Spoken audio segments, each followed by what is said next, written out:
Residentes en la ciudad de Santo Domingo, sobre todo en el centro de la ciudad. 1963. Estalla una guerra civil en la República Dominicana.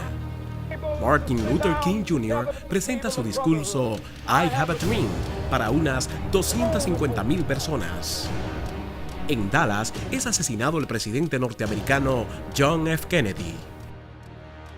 Para los primeros años de la década de los 60, el mundo estaba convulsionado y con cientos de movimientos que, más que dar esperanza en los Estados Unidos, traían mayores divisiones ideológicas, pero Dios encendía una luz de esperanza en medio de tantos desaciertos humanos. Nacía la Evangélica, la Iglesia Evangélica Discípulos de Jesucristo en New York, Estados Unidos. La luz de Jesús que brilla en todo lugar. Somos una comunidad de amor y fe, enfocada en la esperanza del regreso de nuestro Señor y Salvador Jesucristo, con un proyecto de ayuda social y obra evangelizadora para alcanzar las vidas para Jesús. Llegamos a 50 años en el 2014. Hemos tenido 3 ministerios pastorales pasados y un 4º ministerio que aún Dios permite que esté con nosotros bendiciendo la iglesia. Somos activa, dinámica, multicultural. Somos Iglesia Evangélica Discípulos de Jesucristo y esta es solo parte de nuestra gran historia.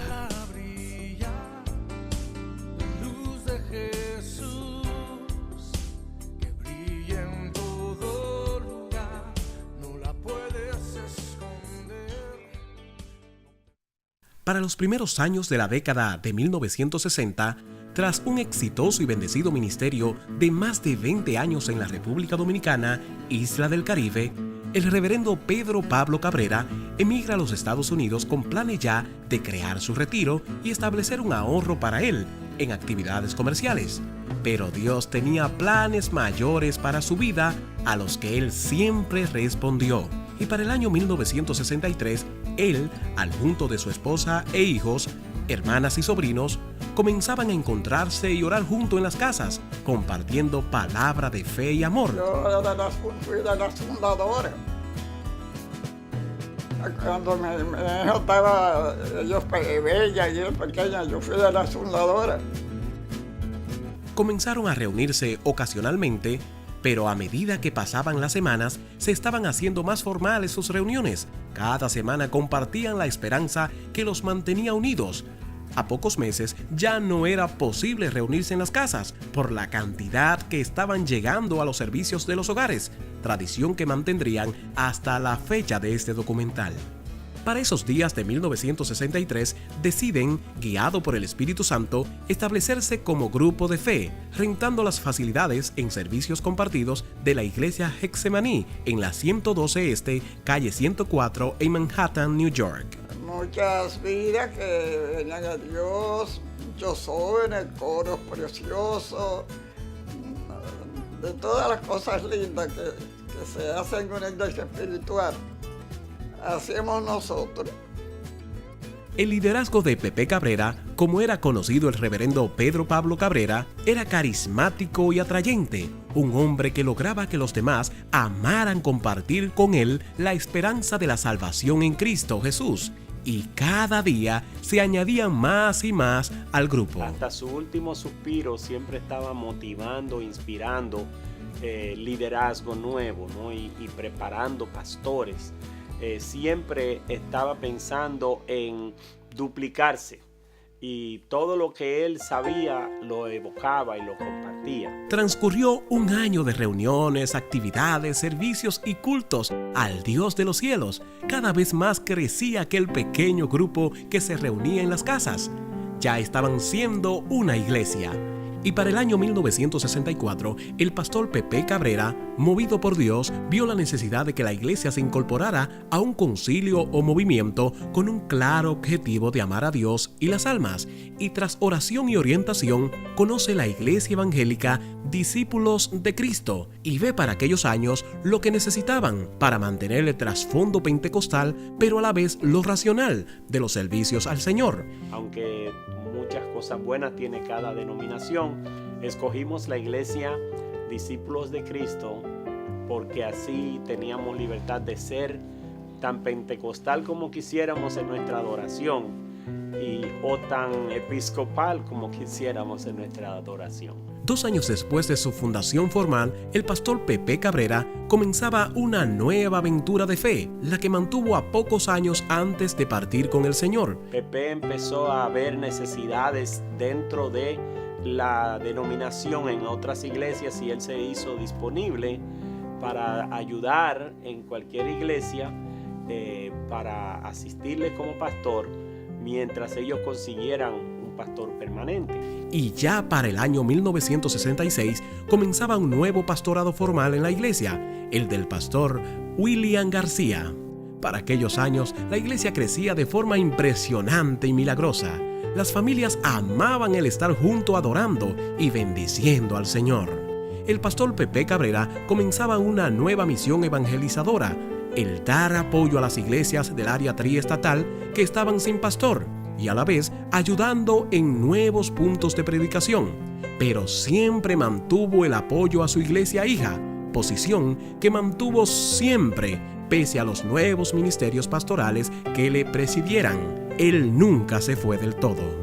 A partir del 1966 al 1969, la iglesia comenzaba a vivir una de las más añoradas etapas de adoración, que convertiría a esta iglesia para toda la vida en una iglesia con una alta pasión por la música, que exalte al Señor, ya que con el ministerio del pastor William García y su familia de músicos y salmistas, la adoración tomaba un nuevo auge. Era muy normal los dúos musicales, cuartetos, tríos de jóvenes cantando a capela y con instrumentos que lograron no solo la presentación local, sino nacional, como fue el de las jóvenes que se presentaron en la convención interdenominacional en los Estados Unidos. Y nos invitaban a las convenciones en Santiago, en Puerto Rico, o sea que estábamos bien activas.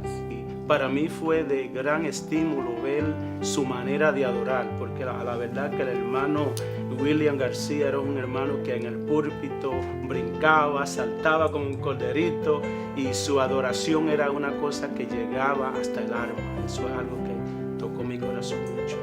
Desde muy principio, el pastor Pepe Cabrera motivaba a los jóvenes a involucrarse en la música y muy especialmente a su sobrino, el joven Félix Gross, quien para el año 1968 aproximadamente, al junto del hermano Manuel de la Rosa, era sumergido a las aguas, uno de los primeros bautismos de la naciente y pujante congregación. Para aquellos años, con el conocimiento y la entrega de la familia García, la familia López y el director musical John Noe, un hombre de Dios con múltiples talentos musicales, se organizaba la más grande orquesta musical de toda el área eclesiástica, con más de 25 músicos y salmistas, logrando presentaciones en múltiples iglesias y actividades, y más luego grabar el primer disco de larga duración con unas 16 canciones de alabanzas y adoración, de nombre Misceláneas Evangélicas, para los primeros años de 1970. Mantener el faro ardiendo, arrojad su luz al mar, que si hay nautas pereciendo, los podréis así salvar. Para los años de 1966 al 1970, la iglesia era conocida con el sobrenombre de la Iglesia de los Dominicanos por la alta cantidad de emigrantes de la República Dominicana que desde que llegaban a New York se congregaban en la iglesia y a la vez sus familias eran ganadas para el Señor. Pero poco a poco, para los primeros años de los 70, fue cambiando ese sobrenombre por la cantidad de naciones que ya eran representadas en la iglesia, entre ellas la israelí. Comenzó a ser conocida como la Iglesia de la Orquesta del Bronx o la Iglesia de Amor. El nombre nuestro es Iglesia Evangélica Discípulos de Cristo, ¿no? Entonces de ahí ellos empezaron de Iglesia Evangélica a la Evangélica. Le pusieron el artículo la y de ahí siguió la evangélica. Cualquier día que no había culto, uno podía pasar por la iglesia como de chepa, así como de por si acaso, y encontraba 4, 5, 6, 7 jóvenes y una llamadita rápido venían 4 más y cuando venían teníamos un jam session aquí. Entre 1966 al 1969, la iglesia salió de las cuatro paredes, con la música como punta de lanza. La iglesia entendió desde esos días hasta hoy la importancia de la auténtica adoración y colocaba la música en el más alto sitial de los servicios al Señor Jesucristo. Cuando nosotros llegamos a este país, mi papá se enfermó y entonces el pastor Pedro Cabrera fue a visitar al hospital y allí se encontró con mi papá, que le había casado allí en la República Dominicana. Eso comenzó la conexión con nosotros como familia y la iglesia. Yo era bien jovencita y comenzamos entonces a visitar la iglesia. En ese intervalo de tiempo fallece mi papá y la iglesia comienza a ser el refugio para nosotros como familia, para ya no solamente ser visitas, sino también ya hacernos parte de la iglesia. Así comenzó nuestra historia aquí en la Iglesia Evangélica Discípulos de Cristo. Para el 1968, la iglesia comenzaba a congregarse en su propio santuario, en el Bronx, adquiriendo un amplio edificio donde además tendrían salones para clase y casa pastoral. Para el año 1969, Dios comisiona al pastor William García a levantar una nueva iglesia en la ciudad de Lawrence, Massachusetts, llegando a la iglesia un nuevo pastor, el reverendo Danilo Fajardo, quien sería una de las piezas más importantes para la organización y gobierno de la iglesia. El ministerio lograba la organización de las sociedades, los estatutos y la organización de la iglesia en materia gubernamental. El pastor Danilo Fajardo instruía a la iglesia en la fe cada día. Los ministerios seguían creciendo. Las visitas a los hospitales y cárceles de forma ocasional y formal eran más notorias.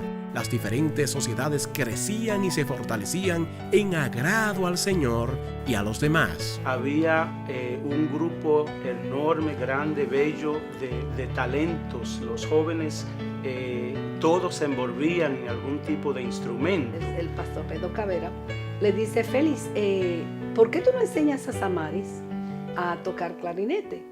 Y entonces pues él dijo: no está mala la idea. Y yo dije: está muy buena la idea. Y me dejé enseñar a tocar clarinete. Saxofón. Y él siempre recuerdo que el pastor decía: no, tú tienes que enseñarle de esta forma. Mira, tienes que poner los brazos y asegurarte que tú te acerques un poquito más para que ella aprenda bien, ¿te das cuenta? Y yo recuerdo muy bien como ahora que tocaba un himno muy especial.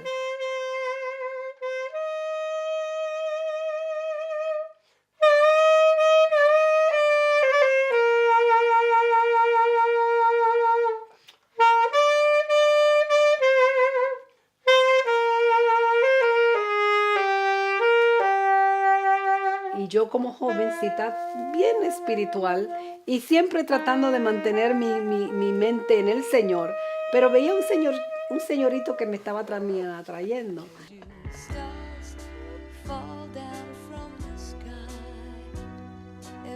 Para el año 1976, específicamente el 10 de julio, dos jóvenes de la iglesia unían sus vidas. Eran los jóvenes Samaris Méndez y Félix Gross, hecho que cambiaría la historia de la iglesia de forma ascendente más tarde.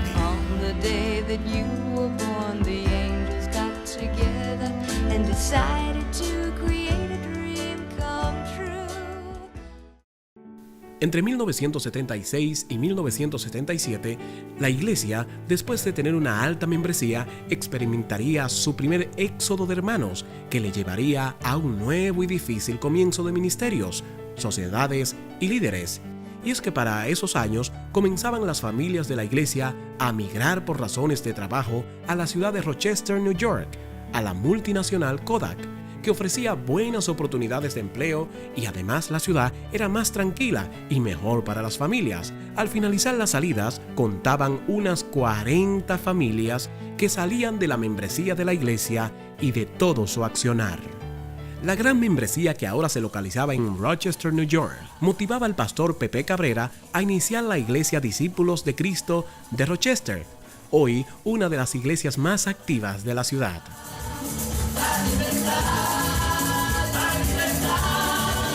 Para Para el año 1977, parte el pastor Danilo Fajardo a pastorear la iglesia que se había levantado en Rochester, New York. Y regresa el pastor Pepe Cabrera a cuidar de la iglesia al junto de importantes líderes que aumentaban esfuerzos en conjunto para ver avanzar la obra del Señor. Entonces, como matrimonio, ya estábamos sentados en la iglesia como 2 líderes y estaba la iglesia en un proceso sin pastor.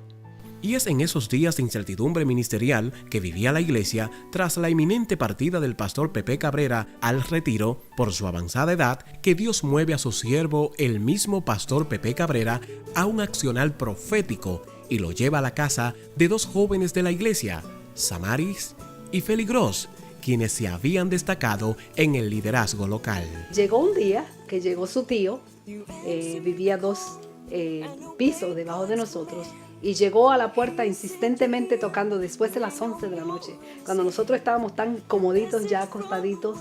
Él toca la puerta insistentemente diciendo: ¿Qué tú estás esperando? Félix, ¿qué tú estás esperando? Digo, ¿cómo así, tío? ¿Qué usted me dice? ¿Qué tú estás esperando para meterte en un seminario? Irte a estudiar la palabra. Entonces, cuando él llega con esa, una curva en nuestro plan, ¿no? Que no esperábamos. Y me dice: yo no voy a estar aquí toda la vida. Yo no soy un muchachito, yo me voy a ir. ¿Y quién va a cuidar de la iglesia como tú o como yo lo haríamos?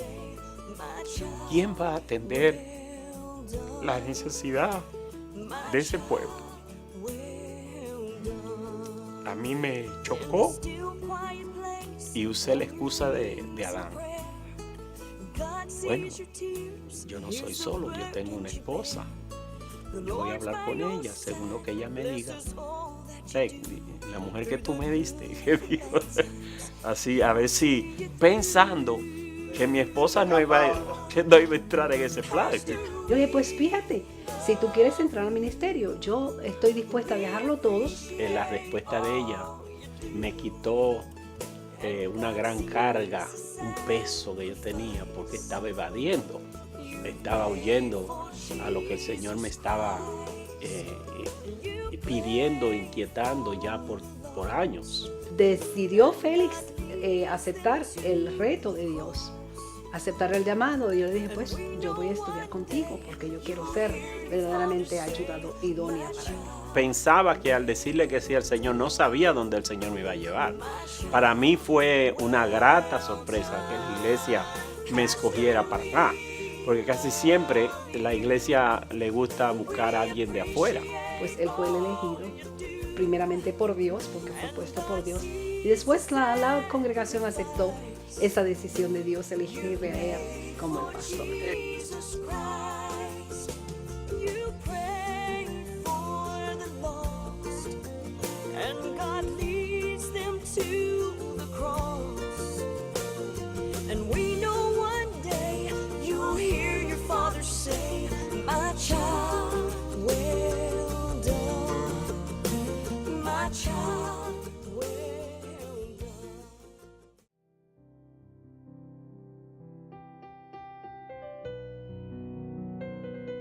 Durante el segundo pastorado de Pepe Cabrera en la iglesia, nuevos líderes eran pulidos, se levantaban predicadores, maestros y músicos.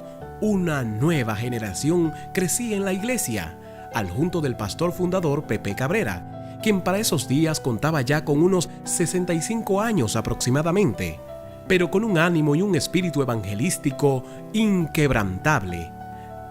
A mediados de 1977, la iglesia comenzaba la búsqueda de un pastor oficial para la iglesia, usando los estatutos de la denominación Discípulos de Cristo a la que pertenecían, observando los candidatos a ministerio y estudiantes, y es elegido entre ellos para ser considerado un líder de la iglesia local que ya había ocupado varios ministerios y responsabilidades de índole pastoral, el joven Feli Gross, quien junto a su esposa habían vivido cada una de las etapas de crecimiento de la iglesia. La junta de la iglesia estaba compuesta por unos 10 hermanos, la que a su vez era dirigida por el hermano Juan Velázquez, hombre fiel a Dios y al llamado del servicio en su obra, quien siempre fungió como mano de ayuda fiel a los pastores. Bueno, es un proceso que ya la organización Discípulos de Cristo tienen por costumbre, ¿no? Tener diferentes candidatos al ministerio. Y en eso pues estaba Félix incluido en el grupo. ¿Cómo te enteras? Bueno, ellos anuncian a la iglesia porque te dejan saber los candidatos que hay y le dan oportunidades a cada candidato para que predique y que la iglesia se familiarice con ellos. Pero ya sabíamos de antemano nosotros ¿Se le dio oportunidad, Pastor sí, a todos se les dio oportunidad, pero nosotros en el corazón decíamos, sabemos que va a ser Félix porque ese es el que queremos. Nos da la noticia de que nosotros fuimos los escogidos. Nos llamaron a una reunión y nos dieron la noticia a los dos en el salón de arriba, toda la junta administrativa, y diciéndonos que el domingo oficialmente iba a ser nuestro primer culto. Tras la decisión de la Junta y la Iglesia en su totalidad, el domingo 25 de noviembre de 1979 eran instalados los nuevos pastores de la Iglesia Evangélica Discípulo de Cristo, Félix y Samaris Gross. La Iglesia recibía con regocijo y acción de gracia la voluntad del Padre, cuando apenas contaba la Iglesia con unos 15 años de fundada. A partir de aquel año, la Iglesia fortalecía lo que le había dado notoriedad y alcance evangelístico, y además comenzaban nuevos movimientos de servicios sociales que impactarían la ciudad, el Estado y la nación y el mundo. Siempre hemos tenido una vista de la gente allá afuera, establecido en una comunidad donde hay tanta necesidad y falta de recursos, pues nuestro deseo siempre es de alcanzar la comunidad. La iglesia y el liderazgo se enfoca una vez más en los niños y su debida involucración en la iglesia, además de bendecir a la niñez, aún no fueran asistentes oficiales de la iglesia, visión que mantendrían hasta el día de hoy. Para esos años, la iglesia organizaba el ministerio de visita a las cárceles y hospitales y retomaba con mayor pasión los cultos por los hogares. En los primeros años de la década de los 80, la iglesia había salido de las paredes definitivamente. Solo se reunían en acción de gracias, alabanzas y testimonio de lo que Dios hacía cada semana. Así como los discípulos de Jesús, cuando regresaban de la comisión, contaban de milagros, sanidades y prodigios. La iglesia y sus ministerios visitaban el Hospital Lincoln en el Bronx y a los ancianos en el Isabella Nursing Homes en el Bronx, estos 2 veces a la semana. También eran visitadas las cárceles Horizon, Spofford y Manhattan Detention for Men.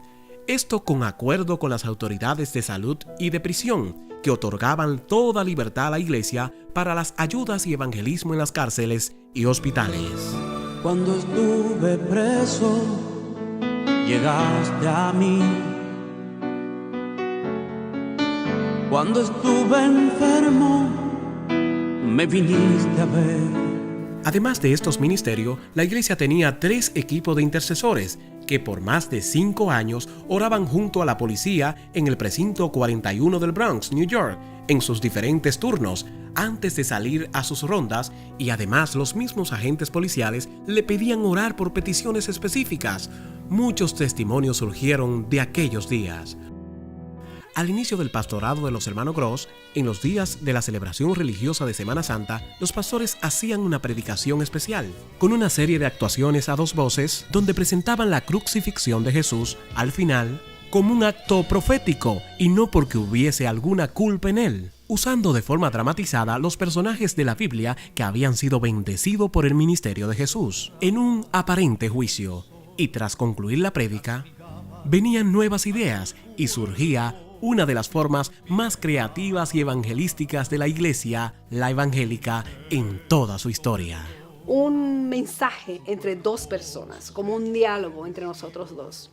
Cuando llegamos a casa comenzamos a pensar, fíjate, el Señor se movió de una manera tan linda, es un mensaje tan lindo y tan claro. ¿Qué tal si comenzamos a elaborarlo?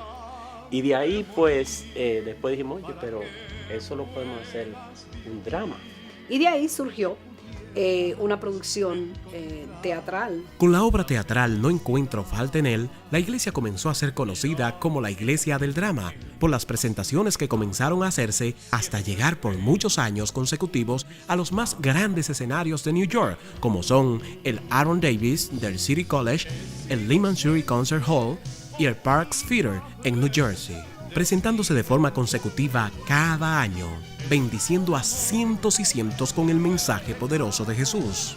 Y es en el 2007 que conseguían una súper y bendecida hazaña, presentándose en el Gran Teatro del Cibao en la República Dominicana, con más de 160 personas en escena. Todas las presentaciones hasta el 2012 han servido para alcanzar a decenas de almas para Cristo e impactar las almas con la vida de Jesús, muerte, resurrección y boda del Cordero entronándose en gloria.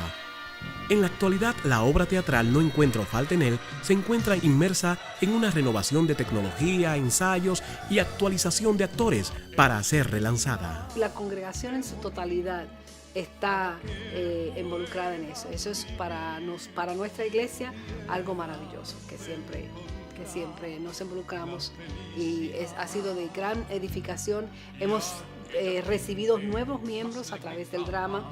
Sabemos de una pareja, por cierto, en particular, que están ahora pastoreando una congregación porque ellos fueron impactados por ese ministerio. Cosa increíble que nosotros, mis Amaris y yo, cuando nos sentamos en momentos que nos unimos atrás mirando el escenario, mientras está el drama en proceso, a veces decimos, eso nosotros no lo hubiésemos imaginado hasta dónde el Señor nos iba a llevar.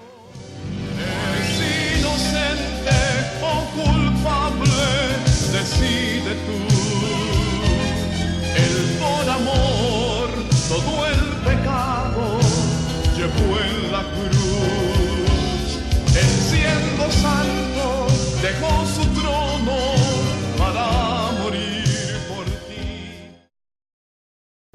Para finales de los 80, la iglesia comenzaba un movimiento evangelístico extraordinario que marcaría la historia de la iglesia, y era su propia liga de béisbol con 6 equipos denominados Águilas Evangelizadoras. Y como su propio nombre lo decía, lograron alcanzar la comunidad en sus diferentes edades, consiguiendo el apoyo y reconocimiento gubernamental, la donación de útiles deportivos de los Mets y los Yankees de New York, además de tickets para los juegos de grandes ligas en varias ocasiones, becas y más, llegando a tener en la liga unas 130 personas activas.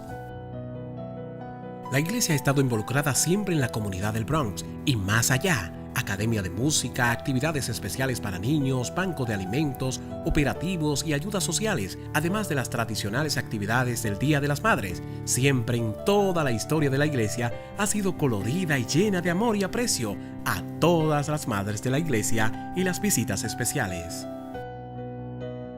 Durante la década de los 80 y 90, la iglesia logró su mayor crecimiento evangelístico y reconocimiento social, llevando la palabra a cientos, evangelismo al aire libre, prédicas, conciertos, cantatas en las cárceles, visita a los hospitales, todo con el firme propósito de asumir un llamado claro de salir en búsqueda de las almas perdidas. 2 décadas que marcarían la visión de la iglesia y tocarían a cientos. Yo no tengo el mérito en nada de eso, sino que veo en la iglesia un hambre de evangelizar, un sentido, porque lo que yo sí le he compartido es que si uno no sirve, realmente no hay gozo.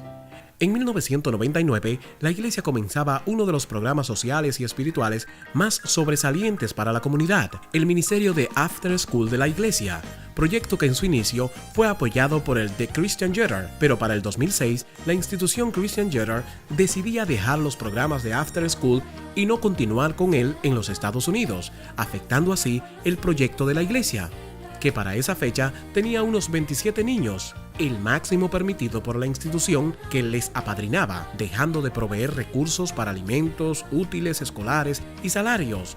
Pero la iglesia se mantuvo de pie y creyendo. Cuando ellos decidieron dejarnos solos, Dios ha usado eso para ayudarnos a nosotros a impulsarnos. No recibimos ninguna ayuda del gobierno porque estamos conscientes de que aunque hay mucho dinero, hay muchas posibilidades, uno tiene unas limitaciones que para nosotros no son concebibles, porque nosotros primordialmente somos un ministerio y a través de eso pues hemos ido alcanzando las familias, porque ya tenemos testimonio de los padres. Mira, por cierto, el niño mío se está comportando mejor, está haciendo mejor en la escuela, está siendo más obediente, y eso es parte de lo que nosotros consideramos como parte de nuestra victoria, que Dios tiene planes para ellos, planes para salvarlos, de prosperarnos, no de mal, sino siempre para bien. Porque yo sé los pensamientos que tengo acerca de vosotros, dice Jehová, pensamientos de paz y no de mal, para daros el fin que esperáis. Jeremías 29:11.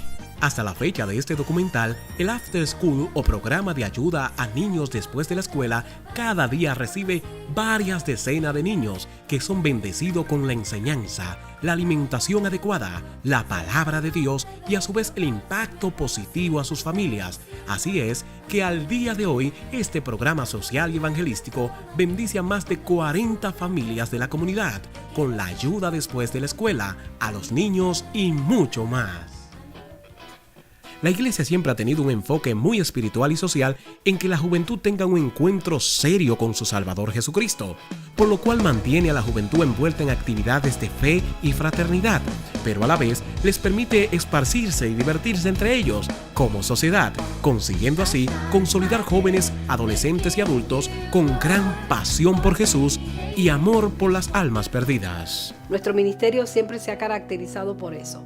Por eso nuestra congregación han salido de aquí líderes, porque nosotros, nuestro ministerio, involucramos a la gente, lo ayudamos a participar. Comienzan bien tímidos, pero ya cuando vienen a darse cuenta están liderando una sociedad, son directores de un departamento. Estos son solo algunos nombres de hermanas y hermanos que marcaron la historia de los primeros años de la iglesia, aparte de los antes mencionados, entre ellos Andrea Morván, Aida Cabrera, Antonia Estrella, Lucy Gross, Esther García, Danilo Jiménez, Isabel Garabot, Ángela López, José Miguel Cruz, la familia Guzmán, entre otros que cambiarían para bien los destinos de la iglesia en diferentes etapas que aún hoy continúan.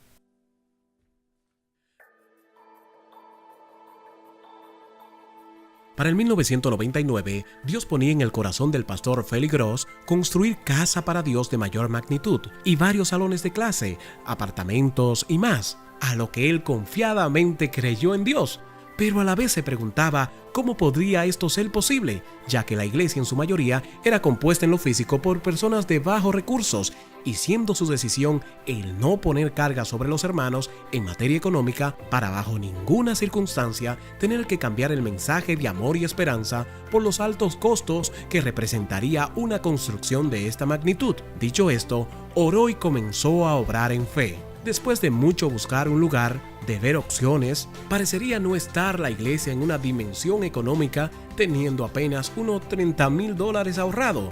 No parecía ser el tiempo. Vimos un letrero de que se vendía una propiedad y vamos donde el abogado, pues cuando yo me dice el precio de la propiedad que yo vi que yo quería, me dijo que yo estaba loco, que eso costaba, era miles y miles. Entonces digo, bueno, yo estoy buscando un sitio porque nosotros queremos construir. Y me dijo, mira, esa gente de al frente, de White Castle, tienen esa propiedad ahí abandonada y quizás te la renten.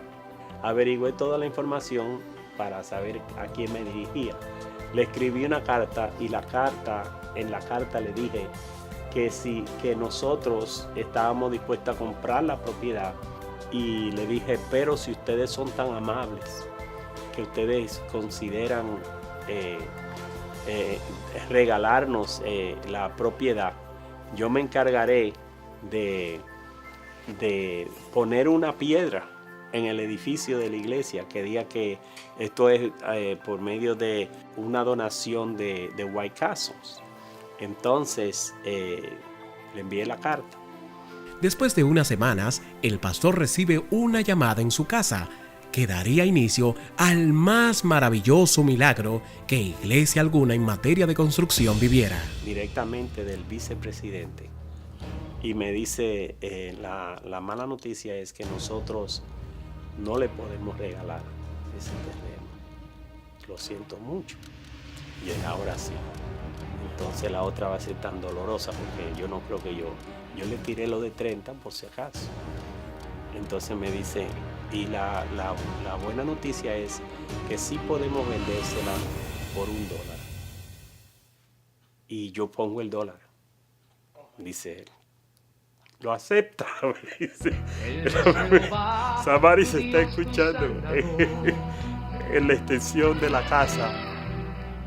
Y él me dice, si usted lo acepta, usted lo acepta. Y yo le dije, controlándome como nunca. Yo le dije, déjenme consultar.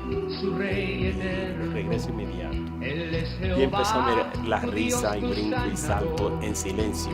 Canta aleluya, canta aleluya. Empezamos a abrazarnos, a dar saltos y brincos. Y después nos colectamos, nos recogimos de nuevo y vuelvo al teléfono y le digo, sí, nosotros aceptamos.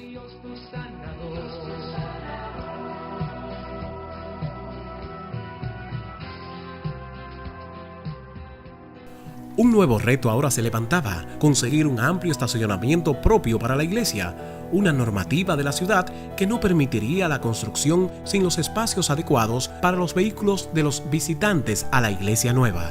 Cuando yo investigo y quiero empezar a hacer planos y busco arquitectos y todo y contratistas, me da la mala noticia de que en esa área los zoning, las cuestiones legales de la zona de esa, requiere que tengamos otro terreno para parking.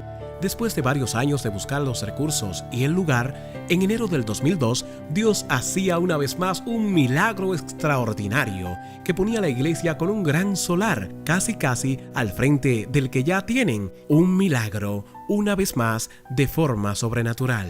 Y yo le empecé a decir por qué propósito necesitamos, que eso era de Dios y que sin ese no podíamos hacer lo otro y cuántas cosas.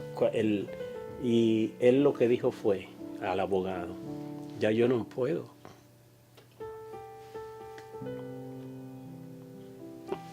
Hacer otra cosa, ni vendérselo a nadie más. Firmó. Me dio la mano y salió por ahí. A la fecha de la presentación por primera vez de este documental, la iglesia se encuentra en la fase final de la contratación y la elaboración de los planos de construcción finales de un majestuoso santuario, centro de ayuda y familiar que será el más moderno y grandioso lugar para adorar al grande y justo Dios por su salvación y provisión. Durante los años en que se ha estado buscando las mejores opciones y la dirección de Dios para la construcción de las nuevas instalaciones del santuario y otras facilidades, la iglesia comenzó un movimiento evangelístico denominado La Carpa, ubicado en los mismos terrenos de la construcción. Años después y hasta la actualidad, en cada verano, la iglesia ha continuado el contacto directo con los moradores de la ciudad del Bronx, en las áreas periferias donde están los terrenos, con el evangelismo en el solar, como es llamado el programa, ya que decenas de vidas han conocido al Señor en aquel lugar y han recibido una respuesta milagrosa de Dios del cielo, además de alimentos, ropas y regalos que son entregados a los vecinos de la zona. Quiero decir que estamos corriendo hacia adelante, tenemos una meta, tenemos un enfoque, estamos evangelizando y para la gloria de nuestro Señor Jesucristo tenemos la fe que ya prontito estaremos rompiendo terreno allí para la gloria de Dios. La iglesia en toda su historia ha sido un referente positivo en apoyo a las actividades de la denominación a la que se agregó en 1964, logrando el reconocimiento público de la misma. Pero para el 2012, la iglesia se une al junto de varias iglesias hermanas en los Estados Unidos y renacen como nueva denominación, con los mismos valores cristianos y doctrina, ahora Iglesia Evangélica Discípulos de Jesucristo, destacándose una vez más en la naciente denominación por el apoyo a las actividades y la entrega en cada accionar que realiza la misma. Sí, a nuestra iglesia, hablando de la denominación hacia nosotros, yo percibo un cariño muy especial. Nos sentimos más responsables ahora, más que antes, a dar apoyo, nuestro apoyo. Respaldar, y es lo que yo le he seguido inculcando a los hermanos. Cuando hablen de cualquier actividad de jóvenes, que no falte ni un joven. Una actividad de caballeros y damas, podemos ir como parejas para que estén también respaldando a las damas, a los caballeros, y cuando es de caballero que las damas respalden a los caballeros y así. De esta iglesia ya han salido 3 iglesias hijas: Tampa, Rochester y Lawrence, además de otras nietas y sobrinas en la fe que han sido posible por las decenas de líderes que aquí encontraron el apoyo y la educación cristiana, creándole pasión por la obra de Dios. La iglesia celebra con alegría la entrega ministerial de la familia Gross, quienes como esposo llegaron en el 2014 a 38 años de feliz unión matrimonial y 35 de pastorado local. Hoy sus hijos y nietos continúan siendo pieza importante en el desarrollo del ministerio local, como en un principio los fueran sus padres y tíos. La iglesia en la actualidad continúa ayudando, no solo en lo espiritual, sino en todas las áreas sociales y humanas, sirviendo de enlace con la Asociación de Ministros de New York, el senador Rubén Díaz y temas de ayuda migratoria y más. La iglesia cumple 5 décadas de momentos de crecimiento, de comenzar de cero, de peligros, de alegría, de tristeza y dolor.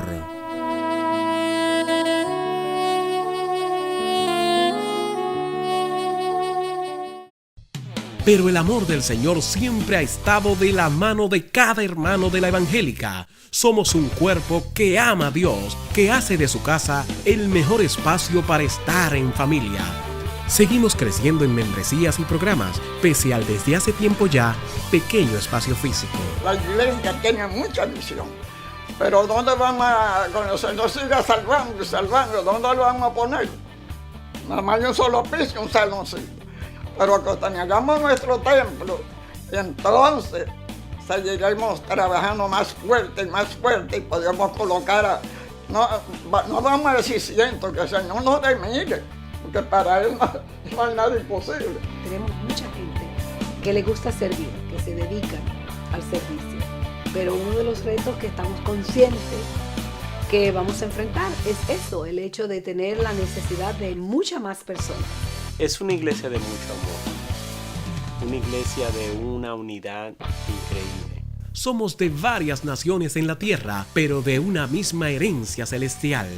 50 años y contando, porque nos renovamos como águilas evangelizadoras. Nosotros estamos, olvídate, con una inspiración y unos deseos y una seguridad de lo mucho que Dios va a seguir haciendo. Ponemos la fe en que mejores años nos esperan, si aún no viniese nuestro mayor anhelo, que es el regreso por segunda vez de Cristo a la tierra.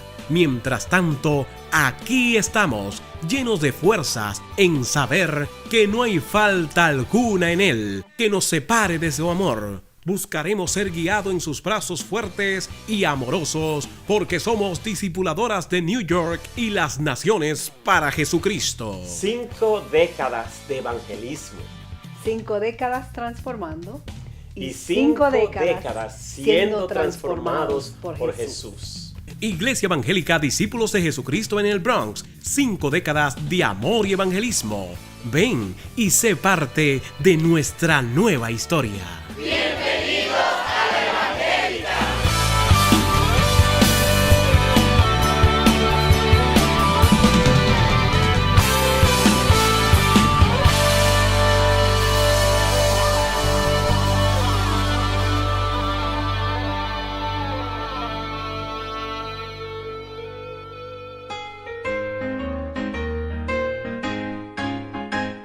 merced de nuestro Padre, es un faro en su brillar.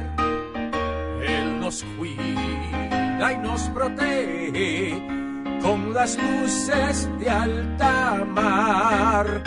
Mantened el faro ardiendo, arrojad su luz al mar, que si hay nautas pereciendo, los podréis así salvar. Reina noche de pecado, bruja airada, negra mar, almas hay que van buscando esas luces de alta mar. Mantened el faro ardiendo, arrojad su luz al mar, que si hay nautas pereciendo, los podréis así salvar. Ten tu lámpara encendida, que en la tempestad habrá algún náufrago perdido y tu luz le salvará. Mantener el faro ardiendo, arrojad su luz al mar, que si hay nautas pereciendo, los podréis así salvar. Mantened el faro ardiendo, arrojad su luz al mar, que si hay nautas pereciendo, los podréis así salvar.